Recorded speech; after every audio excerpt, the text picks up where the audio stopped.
Di awal film diperlihatkan seorang pria yang sedang mengendarai mobil. Pria ini adalah psikopat, yang membunuh korbannya secara acak dan tanpa belas kasih.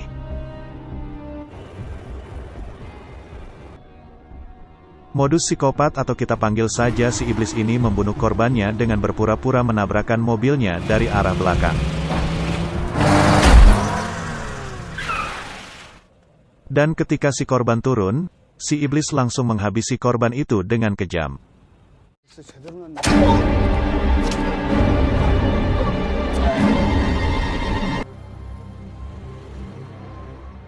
Cerita dilanjutkan kepada aktor kedua yaitu seorang polisi yang sedang bertugas menuju lokasi pembunuhan. Di tengah perjalanan polisi itu berhenti dan melihat tempat judi, yang mana tempat itu dimiliki oleh seorang bos gangster yang paling ditakuti di sana.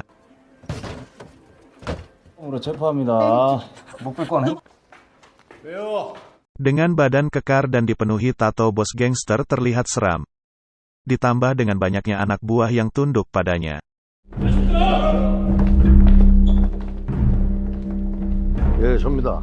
Cerita dilanjutkan kepada polisi yang melanjutkan ke tempat pembunuhan si iblis yang belum lama terjadi.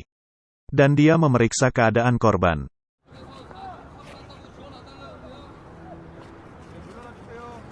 Dikarenakan si polisi cukup cerdas, dia pun menemukan bekas tabrakan di belakang mobil korban. Dan ini menjadi bukti awal kejahatan si iblis.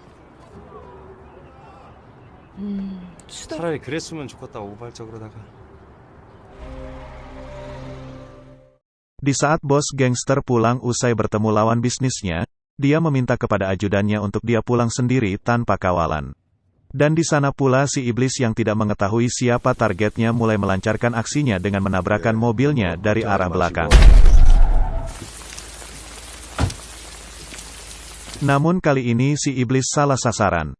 Di mana pada saat itu korbannya ialah si bos gangster, yang pastinya bisa melawan dan bertahan walau mendapatkan banyak tusukan dari si iblis.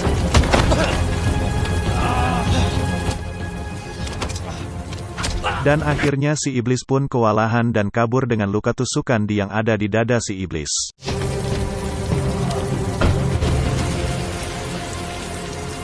Mengetahui si bos gangster dilarikan ke rumah sakit dengan keadaan kritis akibat tusukan, anak buahnya mengira itu perbuatan dari lawan bisnis si bos gangster itu. Dan seketika anak buahnya menyerang tempat lawan bisnisnya itu.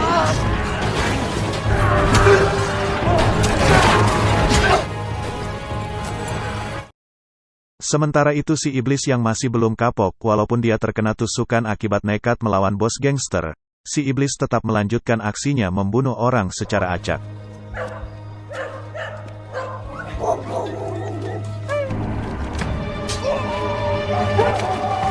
Dan si polisi pun yang mendapat kabar si bos gangster itu menjadi korban si iblis. Dia pun mencoba mencari tahu dengan mendatangi dan bertanya bagaimana kronologi kejadian itu.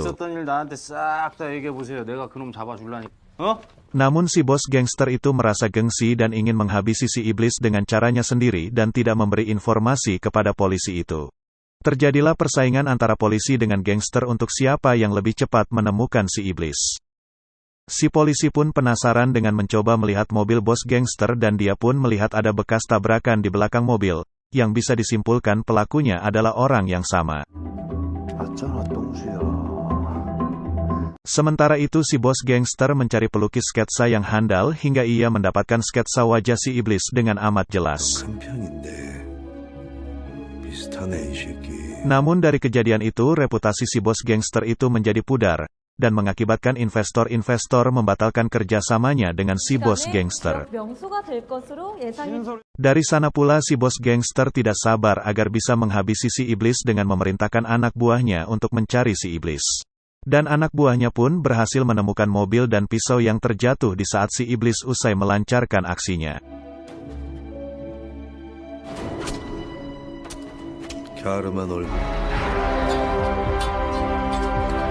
Dan sementara itu, si polisi berusaha meyakinkan atasannya bahwa kasus itu adalah pembunuhan berantai. Namun atasannya tetap tidak percaya walaupun polisi itu menunjukkan bukti-bukti yang dia dapatkan. Dengan rasa penasaran si polisi pun mendatangi lagi tempat si gangster dan bertemu dengan bos gangster kembali.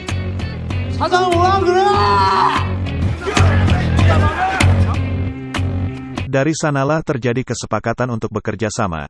Dan ini momen pertama kalinya gangster dan polisi bekerja sama memburu si iblis. Dengan perjanjian siapa yang menangkapnya terlebih dahulu, dia berhak menghabisinya. Dan bos gangster itu juga sengaja merekam pembicaraannya bersama si polisi untuk bukti-buktinya nanti. Hal itu membuat si polisi kesal. Namun percuma karena si gangster sudah memasang banyak kamera tersembunyi. Dan si polisi pun tidak bisa berbuat apa-apa.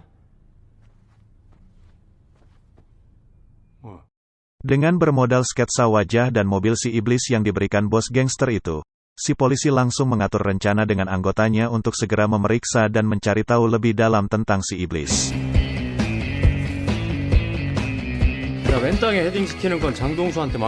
Di balik dari itu si bos gangster mengatur rencana lain. Yaitu rencana untuk membunuh lawan bisnisnya yang juga ketua gangster yang sudah ikut campur hingga membuat bisnis si bos gangster itu kacau.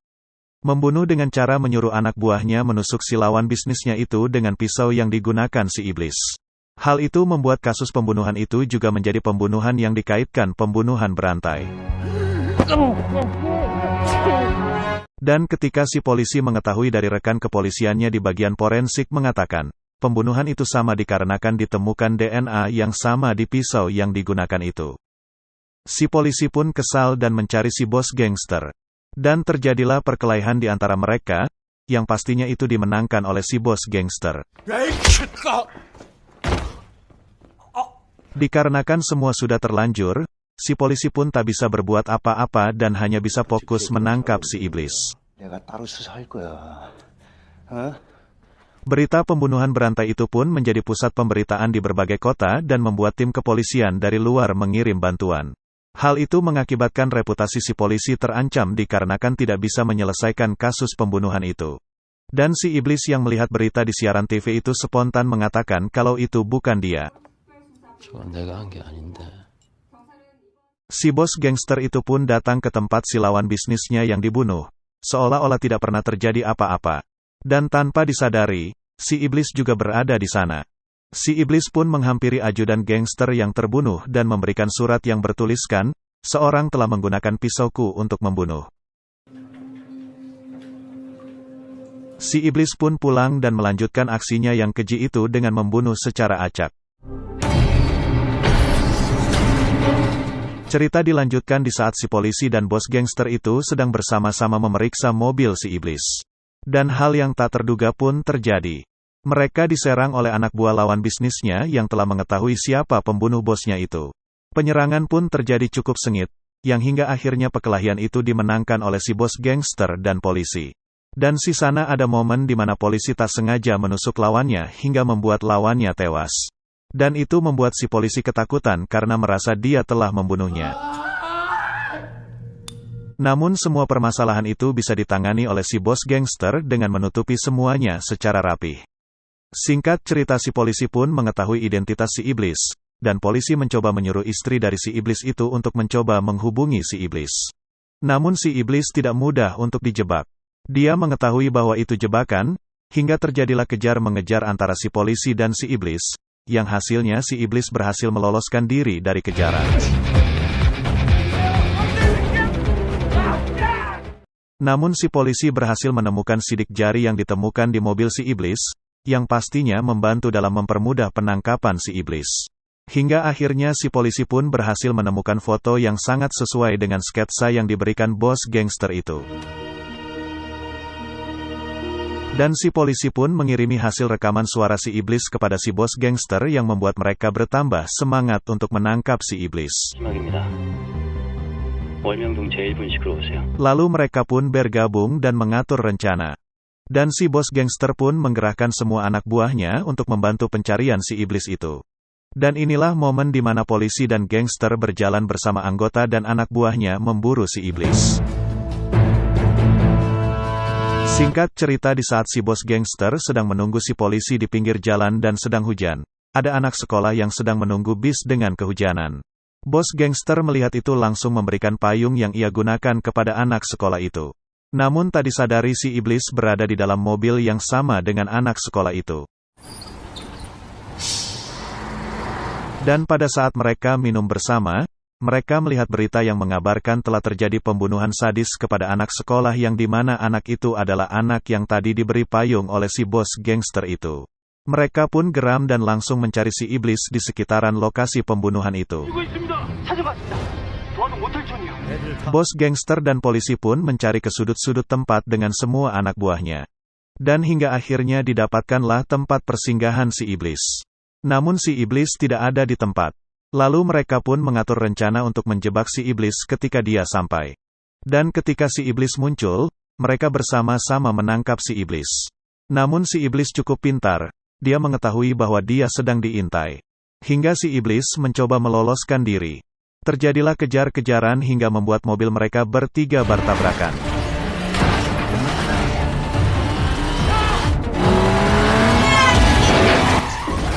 Si iblis pun keluar dari mobil dan melarikan diri, dan dikejarlah oleh mereka. Ketika mereka berpencar, si ajudan gangster diserang oleh si iblis hingga mengakibatkan si ajudan sekarat. Mengetahui si ajudan sedang sekarat, si bos gangster itu pun berlari mengejar si iblis dengan rasa kesal karena si iblis telah membunuh ajudannya. Hingga akhirnya si gangster itu melihat bercak darah dan mengikuti bercak itu. Dan ternyata si iblis bersembunyi di toilet penyanyi wanita, dan itu diketahui oleh si bos gangster. Seketika si bos gangster itu memukul pintu itu hingga roboh dan mengenai si iblis, dan dia pun memukuli si iblis tanpa ampun. Kemudian si bos gangster pun membawa si iblis ke suatu tempat untuk menghabisinya. Namun ketika si bos gangster ingin menghabisi si iblis, muncul mobil yang lalu menabrak si bos gangster itu. Ternyata yang mengendarai mobil itu si polisi, dia sengaja tidak ingin si iblis mati begitu saja sebelum dihukum. Dan si polisi pun membawa si iblis untuk dihukum seberat-beratnya.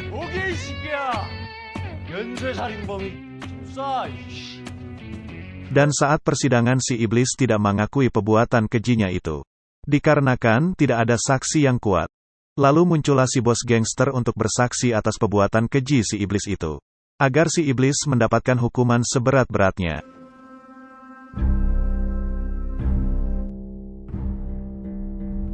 Hal itu bukan tidak sengaja si bos gangster ingin bersaksi. Namun semuanya sudah kesepakatan si polisi dan si bos gangster hingga dia ingin bersaksi di depan pengadilan. Dan jika dia dipenjara, dia meminta ditempatkan di penjara yang sama dengan si iblis.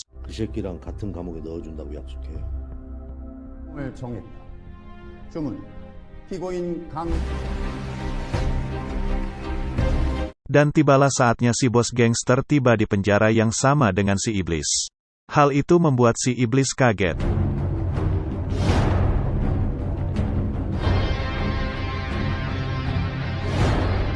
Dan inilah momen di saat si iblis mandi, si bos gangster mendekati untuk mengakhiri hidup si iblis.